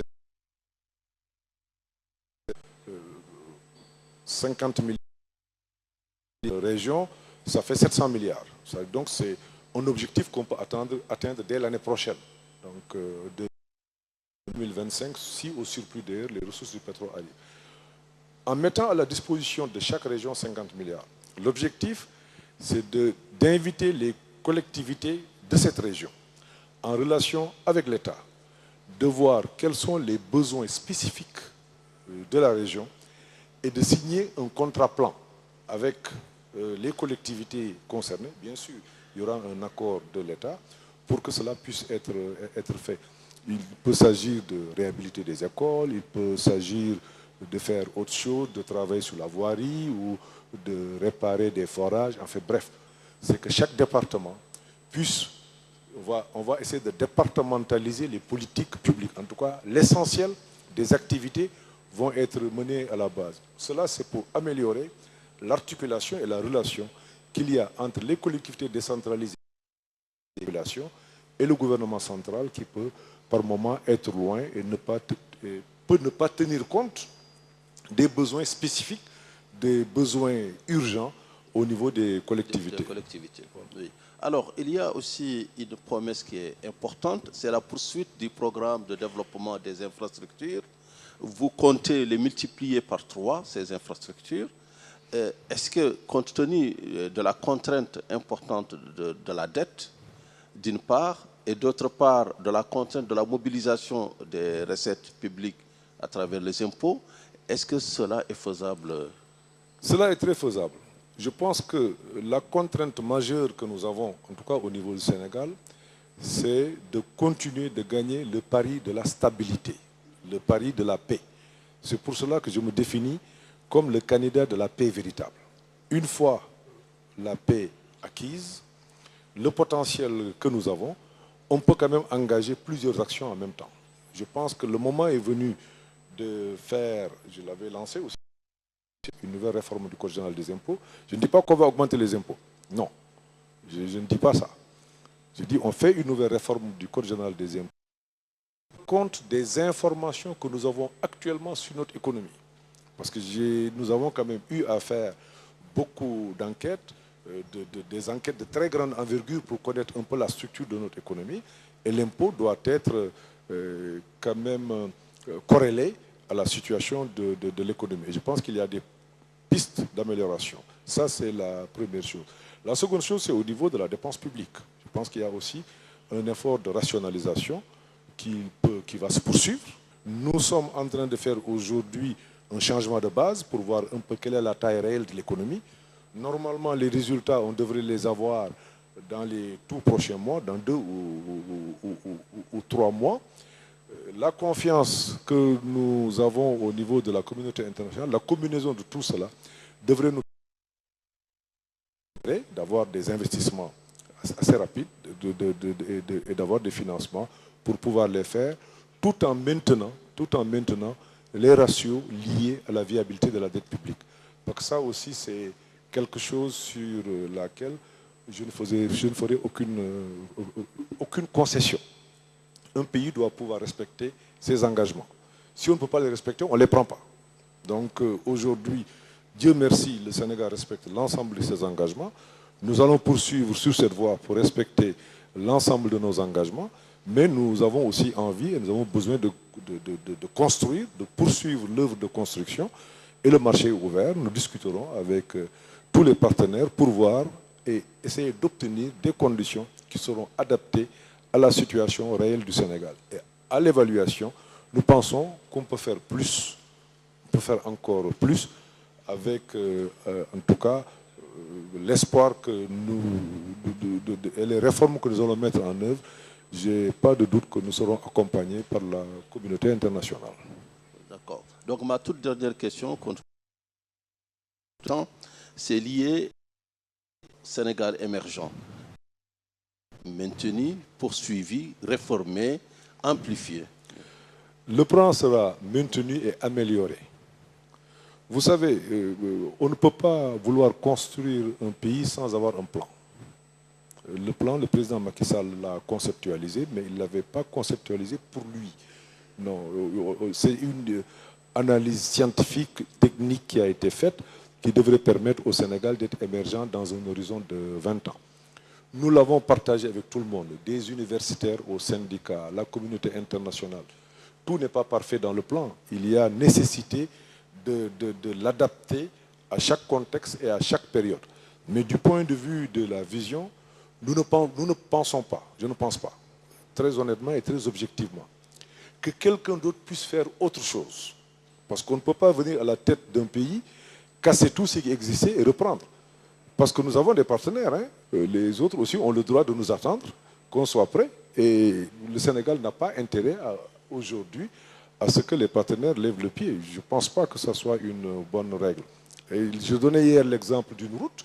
On s'y ou n'importe quelle institution internationale pour faire une route sur 3 ans. Parce que tout simplement, on change de gouvernement, le gouvernement va venir dire « je ne veux plus faire de route ». Oui, d'accord, Abad vous dira « de route ». Vous voulez faire quoi? Abad pourra vous dire « mais moi, l'hôpital n'est pas dans mon programme, je ne le fais pas ». Et après, donc vous n'avez plus de route, vous n'avez pas d'hôpital. C'est ce que ça signifie. Ça veut dire qu'il faut un État doit être dans une logique de respecter ses engagements, en interne comme en externe. Ce qui est valable pour les institutions internationales l'est aussi pour nos opérateurs économiques. Nous devons rester un état de droit. Un état de droit, ce n'est pas uniquement aller devant la justice pour régler des problèmes, non. L'État doit pouvoir respecter ses engagements. Ça doit être un principe sacro-saint. Et c'est ça la continuité de l'État. Ce n'est pas parce qu'il y a un changement de régime ou un changement de président que la continuité de l'État n'est pas assurée. Parce que souvent, quand on parle de continuité, les uns et les autres voient des opérations ou des actions ponctuelles pour dire que oui, vous allez continuer. Non, c'est la continuité de l'État. Ça, je pense que c'est sacro-saint. Il faut qu'on s'assure de la continuité de l'État. Moi, j'ai été directeur général nommé par Abdoulaye Wade. Le président Macky Sall m'a trouvé directeur général, il m'a laissé. Par leurs compétences ou des structures qui sont là, qui font une mission de service public. Si on estime que ces missions répondent aux préoccupations, on va continuer avec ces personnes pour assurer la continuité de l'État. Ce qui marche, ce qui importe pour les objectifs pour lesquels nous sommes élus, qu'on marche droit vers ces objectifs avec nos forces et nos faiblesses et de se soumettre à l'appréciation de la critique publique. Monsieur le Premier ministre, merci. Merci. Merci mon cher Adam Awad. Parmi les forces économiques du Sénégal, il y a aussi la forte contribution de la diaspora qui favorise son rayonnement à l'international. Nous en discutons juste après cet élément. En annonçant ses ambitions présidentielles pour l'élection de 2024 au Sénégal, Amadou Ba, le candidat de la coalition Benno Bokk Yakaar, a souligné son engagement du développement économique inclusif du Sénégal. C'est dans ce cadre que s'inscrit sa rencontre le diaspora sénégalaise établie en France. Cette rencontre symbolise l'engagement renouvelé envers la diaspora sénégalaise pour la construction d'un Sénégal prospère. Au sortir de cette rencontre, nous avons été très satisfaits des réponses qui ont été apportées, mais surtout des projets qu'il a justement en tête en destination de la diaspora, de l'ensemble des Sénégalais. Le Premier ministre Amadou Ba met en avant des politiques visant à stimuler la croissance du Sénégal tout en veillant à ce que les bénéfices atteignent toutes les couches de la société. Il a proposé des réformes visant à améliorer la qualité de l'éducation et promet d'augmenter les investissements dans le secteur de la santé. La coalition Benno Bokk Yakaar a également exprimé sa volonté de faire du en matière d'énergie renouvelable, entre autres. C'est dans l'organisation et l'unité que vous pouvez obtenir plus d'influence, parce qu'on doit avoir un parti fort. Alors, réconcilions-nous et unissons-nous. Quant à la diaspora sénégalaise, sa contribution au développement du pays est essentielle et impacte la croissance économique, sociale et culturelle du Sénégal. En 2021, les envois de fonds de la diaspora ont atteint 1600 milliards de francs CFA. La rencontre du 9 décembre 2023 entre le Premier ministre Amadou Ba et la diaspora sénégalaise a permis aux différentes parties de discuter des aspirations communes et des défis à l'étranger. Pour aborder la question de la diaspora et coopération internationale, nous avons sur ce plateau Rodrigue Tongué de Canal 2 International. Bienvenue. Merci. Mais avant d'entamer cette partie, on va lancer un deuxième élément et on se retrouve juste après. Le Sénégal 3 millions. Le pays cherche à se placer dans... Ainsi, les secteurs que l'énergie, l'agriculture, les technologies de l'information et de la communication, les transports et le tourisme présentent de potentielles opportunités d'investissement. Du 6 au 8 juillet 2023, le premier forum Invest in Sénégal, le pays espère mobiliser 2000 milliards de francs CFA pour environ 50 escomptée aux investisseurs. We believe that in the past 11 years, we worked very hard on improving. Nous pensons qu'en 11 ans, nous avons travaillé très dur pour améliorer les affaires, que ce soit par des réformes législatives depuis 2021, la loi sur le partenariat public-privé qui permet aux investisseurs de venir trouver une loi très transparente, et vous avez des règles du jeu équitable, ce qui est essentiel. Le président Macky Sall a beaucoup investi, que ce soit les routes, l'énergie, l'accès à l'eau, et je pense que tout cela permet au secteur privé, en particulier aux États-Unis, les opportunités d'investissement sont palpables au Sénégal.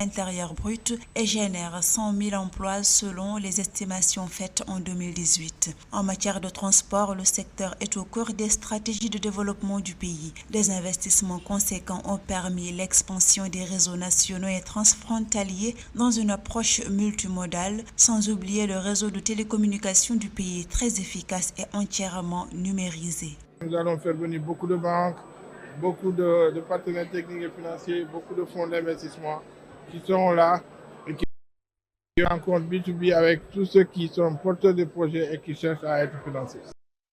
Du oil and gas, il y a le secteur du tourisme, le secteur des infrastructures, le secteur de l'énergie, le secteur de la santé, de la pharmacie. Donc tous les secteurs qui sont des secteurs porteurs de notre économie sont concernés. Offre de grandes opportunités d'investissement. Le pays dispose d'un grand potentiel agricole avec 349 000 hectares de terres irrigables. Mon cher Rodrigue, c'est à vous. Bonsoir, monsieur le candidat, monsieur Amadou Ba. Merci d'accepter de répondre à nos questions. Alors, je voudrais, puisque nous parlons d'argent, d'économie, de circulation de biens, je voudrais reprendre cette expression qui revient dans vos équipes de campagne lorsqu'on parle du retrait envisagé par vos adversaires pour l'élection de dimanche prochain à la tête du Sénégal. Ils évoquent le retrait de la zone au Sénégal. Chez vous, on dit c'est une stupidité, avançant des arguments techniques. Est-ce que pour vous, les arguments politiques ne comptent pas en matière monétaire? Les arguments politiques ne comptent pas. Hein. On est dans une union monétaire qui a ses forces et ses faiblesses, mais qui nous a valu quand même un niveau de stabilité jusqu'à présent.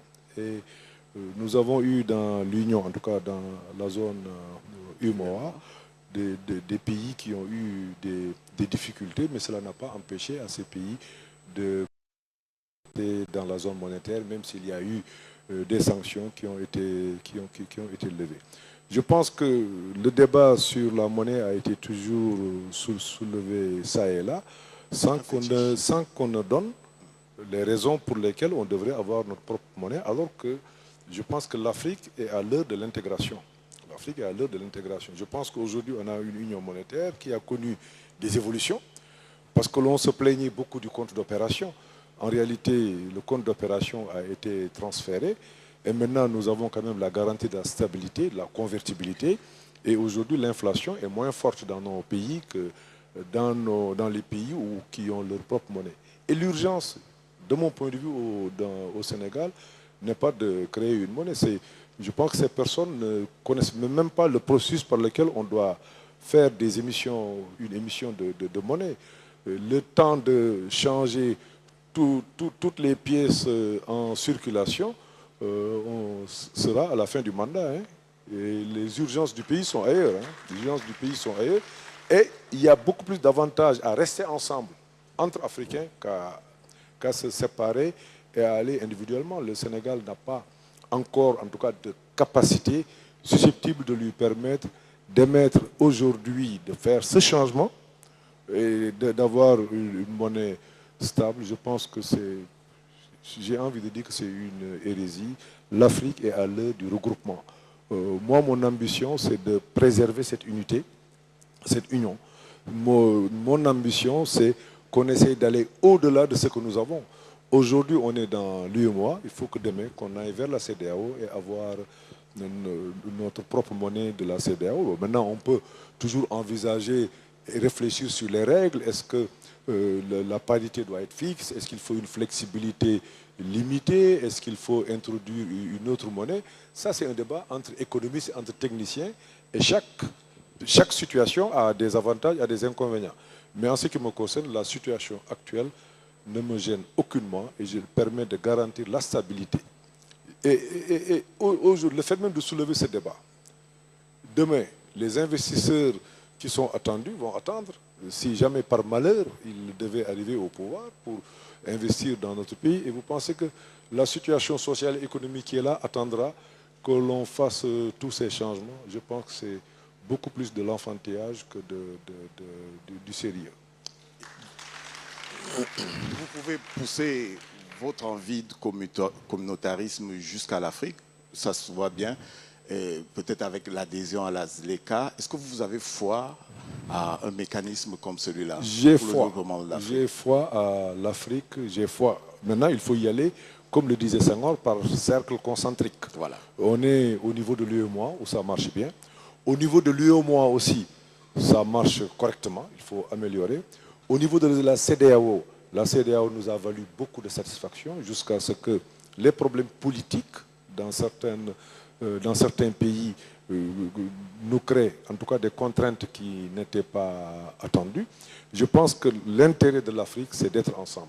Nous sommes un continent potentiellement riche, nous avons beaucoup d'espace, nous avons une population jeune, mais nous avons un niveau de richesse qui mérite en tout cas qu'on crée une synergie, qu'on crée beaucoup plus de complémentarité pour pouvoir mieux compétir avec les autres parties du monde et mieux être intégrés.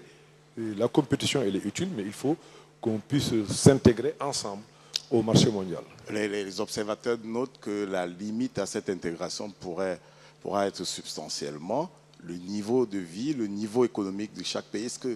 Comment faire pour contourner ces limites-là? Mais justement, c'est là où il faut une solidarité. Il faut que dans chaque pays, qu'il y ait une politique d'équité, comme on le fait ici au Sénégal. Mais au niveau de l'UEMOA déjà, c'est une réalité que nous avons. Vous avez un pays comme la Côte d'Ivoire, dont le PIB double peut-être celui du Sénégal. Et vous avez le Sénégal, dont le PIB double le PIB des autres pays, mais nous sommes dans un espace solidaire. Nous avons le même compte d'opération et aujourd'hui les exportations ou les importations, dois dire les importations des autres pays membres de la sous-région sont gérées par les devises, par les réserves appartenant indifféremment à tous les pays. Et je pense que c'est ça la solidarité. C'est une solidarité qu'il y a à ce niveau-là. Nous, au Sénégal, nous sommes un pays avec une balance commerciale qui est déficitaire. Peut-être au niveau de la balance des paiements, on se rattrape un peu avec les envois des immigrés, de la diaspora. Mais vous avez d'autres pays qui ont une balance structurellement excédentaire. Ça veut dire que par moment, nous utilisons les réserves de ces pays-là. Le temps que l'on soit là, que nos ressources arrivent. Je pense que c'est cette complémentarité, cette solidarité. Et cela est méconnu du public. Donc cela est extrêmement important. Je pense qu'il faut, au niveau des instances de l'UEMOA, qu'on communique davantage sur les avantages de cette union. Je pense que cela me semble être extrêmement important. Et aller au-delà de l'UEMOA, de la CEDEAO. Il faut aller au-delà de l'UEMOA et aller à la CEDEAO. Oui. C'est un projet qui avance malheureusement timidement. C'est vrai, la monnaie unique au niveau de la CEDEAO, mais je ferai partie des chefs d'État. Au-delà de la CEDEAO, de l'Afrique. Mais il faut y aller méthodiquement. Oui. Il faut y aller méthodiquement. C'est peut-être pour ça que le Sénégal n'ouvre pas ses frontières aux non-africains issus, aux Africains issus de l'espace en dehors de la CEDEAO. Ah non, le Sénégal est un pays ouvert. Hein.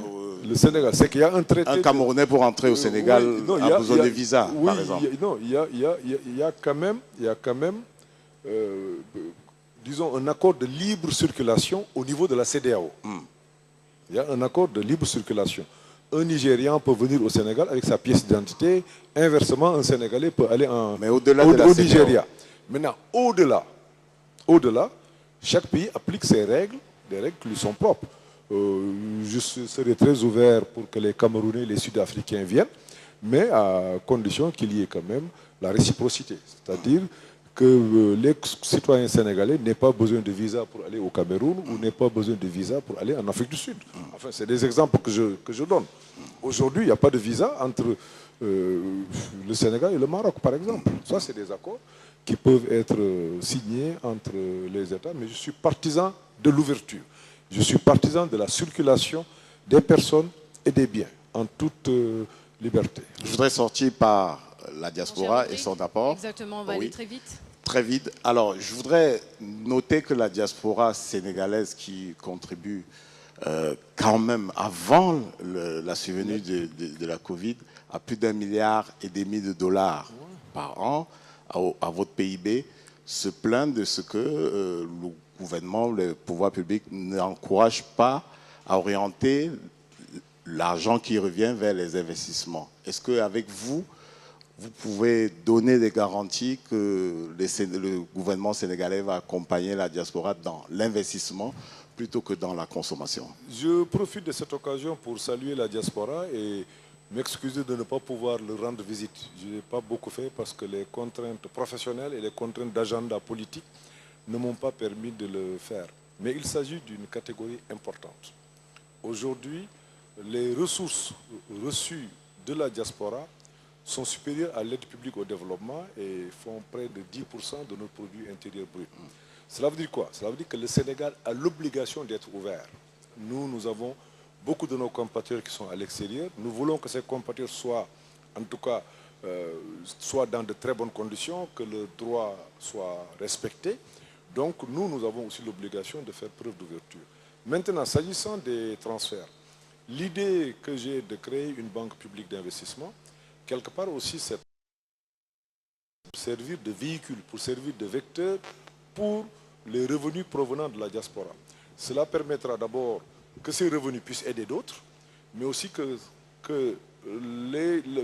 nos compatriotes qui sont aussi au niveau de la diaspora puissent investir. Justement, aujourd'hui, il y a un mécanisme qui est mis en place qui n'est malheureusement pas utilisé. Dans le programme de 100 000 logements que nous allons poursuivre, amplifier, accélérer, c'est 20 000 logements qui sont réservés à la diaspora. Mais le problème que nous avons avec la diaspora, c'est le véhicule. Parce que souvent, on leur demande de faire des coopératives, de cotiser entre eux. Donc, ça ne mène pas loin. Parce que ceux qui font les coopératives se connaissent déjà.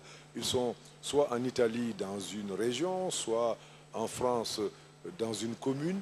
Je ne pense pas que ce soit un mécanisme qui puisse permettre de profiter pleinement des avantages que la diaspora, que les investissements de la diaspora puissent porter au pays. Je pense qu'avec la banque que nous allons créer, ces revenus peuvent aller à ce...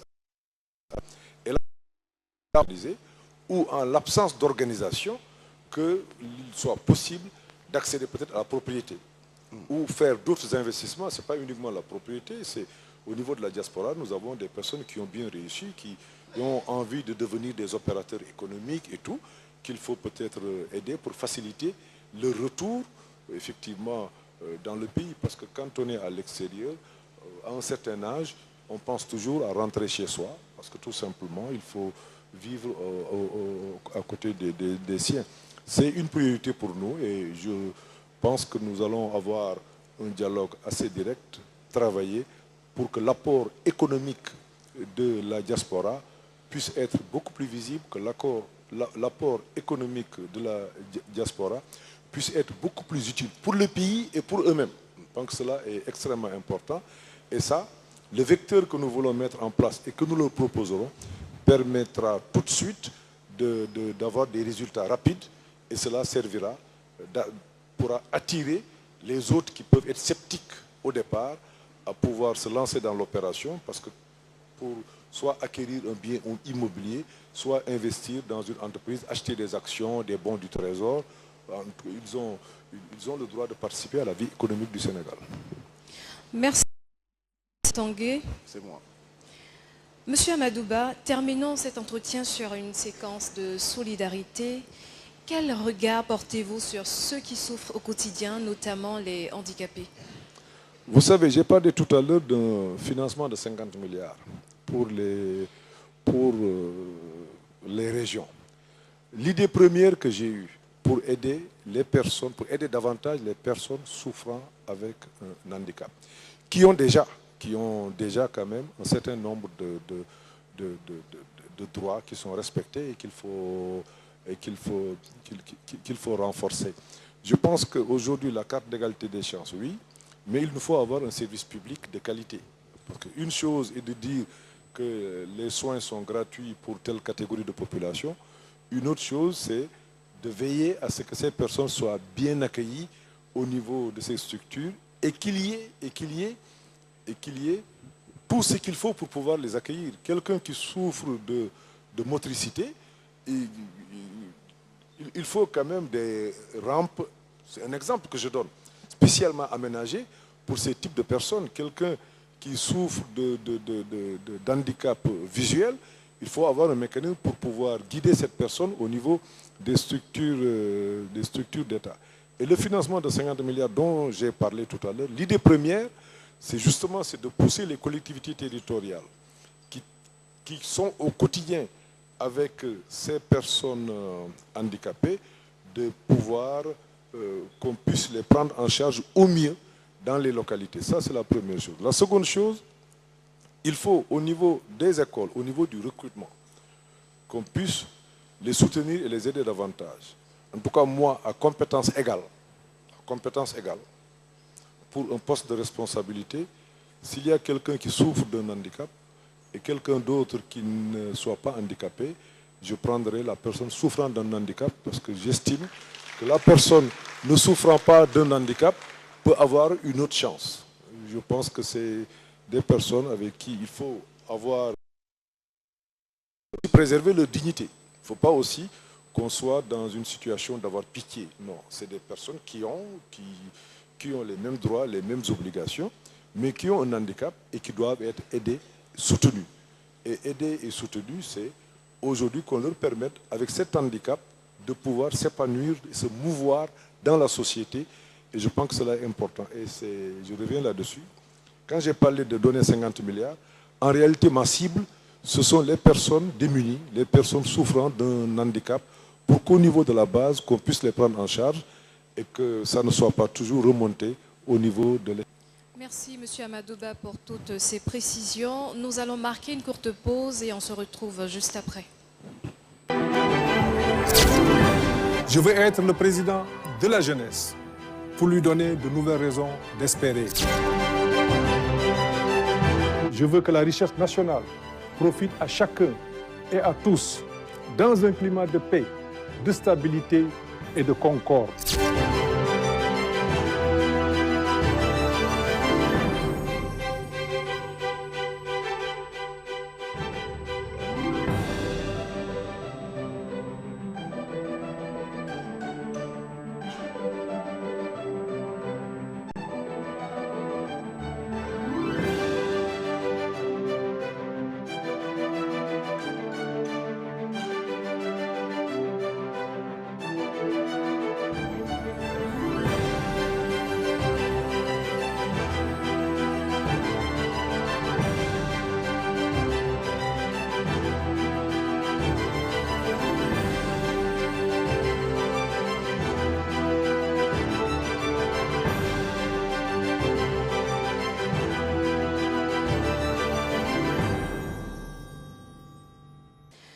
Nous allons vous inviter à choisir une question du public.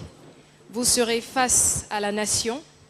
Vous allez la découvrir, cette question, et la répondre. Vous allez répondre face à la nation, bien évidemment, dans un 360 degrés. Vous allez vous exprimer en face du peuple sénégalais.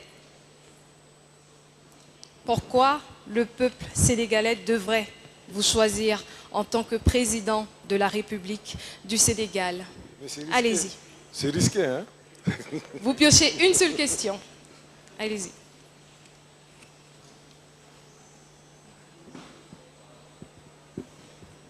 Alors, la question, c'est la migration. Je tombe sur le dernier sujet qui a fait l'objet de débats. Alors, nous devons être dans un monde de liberté. C'est vrai maintenant que les réalités sont là. les États sont organisés et chaque pays a ses règles. Mais naturellement, l'homme doit pouvoir se déplacer. L'homme doit pouvoir aller où il veut et y vivre peut-être si nécessaire. Je suis partisan d'accords équilibrés entre les différents pays. Je pense que le Sénégal a la chance, en tout cas les Sénégalais sont très ouverts, ils sont souvent à l'extérieur et c'est pourquoi nous recevons aussi au niveau du Sénégal beaucoup de communautés. La population étrangère au Sénégal, elle est très nombreuse et je souhaite que cette population continue de vivre décemment dans notre pays. De la même manière, maintenant, avec l'Europe particulièrement, parce que quand on parle de migration, on pense à l'Europe et en tout cas aux grands pays développés qui ont des règles assez strictes d'accès à leur territoire. Et là, nous entendons négocier beaucoup de conventions pour permettre aux Sénégalais de pouvoir se déplacer en toute liberté et de revenir dans notre pays aussi en toute liberté. On l'a commencé avec certains pays, mais je pense que ce n'est pas assez. Il faut qu'on continue de le faire avec les pays de destination pour le Sénégal. Je pense à l'Europe occidentale, je pense aux États-Unis. Je crois que c'est de quelque chose sur laquelle nous allons beaucoup travailler. Maintenant, pourquoi devoir choisir Amadou Ba? Le Sénégal est à la croisée des chemins. Le Sénégal a besoin de stabilité. Le Sénégal a besoin de paix. Le Sénégal a besoin de consolider les actions qui sont entreprises. Le Sénégal a besoin d'approfondir ses actions. Le Sénégal a besoin d'aller plus vite dans la paix. C'est pour cela que je parle de... Je veux être le candidat de la paix véritable. Je veux être le candidat de la prospérité partagée. Je veux être le candidat qui va commencer à travailler le lendemain de sa prestation de serment. Le lendemain de la prestation de serment. Nous avons une idée très précise de l'organisation du gouvernement qu'il va falloir mettre en place. Nous connaissons les Sénégalais. J'ai ce privilège d'avoir été, en tout cas, un acteur ou de l'administration ou un acteur public depuis près de 30 ans, ce qui me permet de connaître toutes les compétences. Je ne suis pas un homme clivant, je suis un homme très ouvert. J'accepte la contradiction. Ça aussi, on me l'a souvent reproché parce que je mets toujours l'intérêt du Sénégal. Je mets toujours les compétences au-dessus de toute autre préoccupation. Et dans un passé récent, on m'accusait d'ailleurs de mettre des opposants à côté de moi. Ce qui était important pour moi, c'est qu'un homme doit respecter son serment. Quand vous avez le serment d'être un fonctionnaire, vous devez servir l'État en toute loyauté. Quel que soit le bord par ailleurs où vous pouvez être, il faut servir l'État en toute loyauté. Il faut revenir à ses fondamentaux et essayer de travailler avec des Sénégalais qui aiment le Sénégal, des Sénégalais qui vont aller vite. Je m'appuierai naturellement sur la coalition, sur mon parti, mais je ferai preuve d'ouverture parce que ceux qui sont dans les partis politiques sont de loin inférieurs à ceux qui ne sont pas dans les partis politiques et qui aiment le Sénégal autant que nous ou qui aiment le Sénégal même plus que nous. Et toutes ces compétences sont invitées. Que ces compétences soient de la diaspora, que ces compétences soient là, pourvu qu'on n'ait qu'une seule envie, c'est de servir le Sénégal en toute loyauté, en toute transparence, mais rapidement. Nous avons une population jeune qui est très pressée.